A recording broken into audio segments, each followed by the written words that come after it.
jako akawuwo.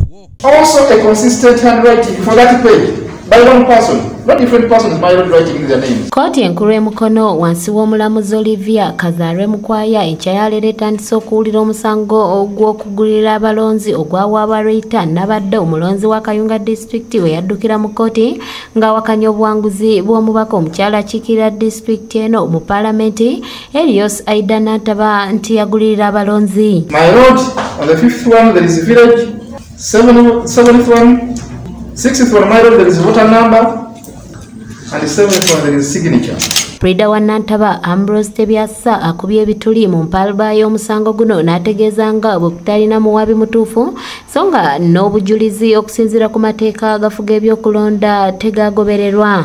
When you go through all these pages up to page 57, the heading is the same. Signature supporting election petition against Miss Nantaba Aida Elios, Kayunga District 2021. That's the heading. And actually, my lord, most surprising that all these names represent faceless persons. N'ategeeza kooti n'ebyokulabirako ebiwera musango egifaananako ng'ogwa Tabani Amini mwe yatuukira ne Otadodoi mwaka gwa 2021 ogwagobwa oluvannyuma lw'omuwaabi okulemererwa okugoberera amateeka agafuga ebyokulonda. My lord, from the case of Tabani, the first one, Otada, even if they had attached the national identity card, and this is for court to know that they exist somewhere.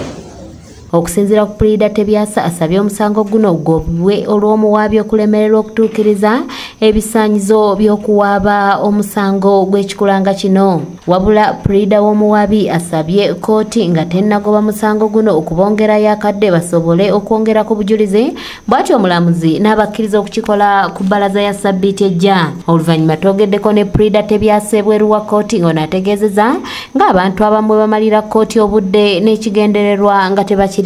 Kimanyiddwa bulijjo nti abantu baba n'ebizibu bingi mu bitu by'ebyokulonda.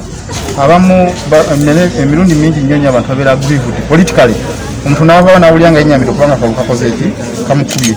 Naye tubeeramu ne bannakukigwanyizi bangi nnyo abaagala okujja mu kooti okwonoona ebiseera by'abantu nga baleeta emisango egitaliimu nsa. So tuwakanya omusango guno guli mu kooti. Y'omuwawaabirwa omubaka Nantaba asekeredde abamuvunaana olw'okulemererwa okufuna bapulida beetagisa musango guno nga bwannyonnyola. Agamba nti nva ku kyalo Kirindi ne signature ye esomba Kirindi. Awala waliwo unable to sign ng'eyo signature ye. Toyinza gamba nti signature yange bagiyita unable to sign. Ekirala tewalaga police station kuboolera. Okitegeera n'olwekyo empaala yaabwe gemu bitibingi. Wabula kaweefube waffe okwogerako n'omuwaabi Nabadde Rita ne Prida we agutte butaka oluvannyuma lw'okugaana okwogerako gye tuli. Oluvannyuma omubaka Nantaba alabiddwako n'abawagizi be nga bayimba ennyimba ezitendereza omutonzi. Patirisi Kyewalabye yakusakidde eggulire lino ku lwa ABS Television. Oluusi abamu abaluuzinza akole bagenda ne banoonya abantu abo ne babakozesa n'atula wansi na compiling list ya mugamba tugende mu kooti n'amala gateeka tugende tumunyenyenye tugende tumutawaanye.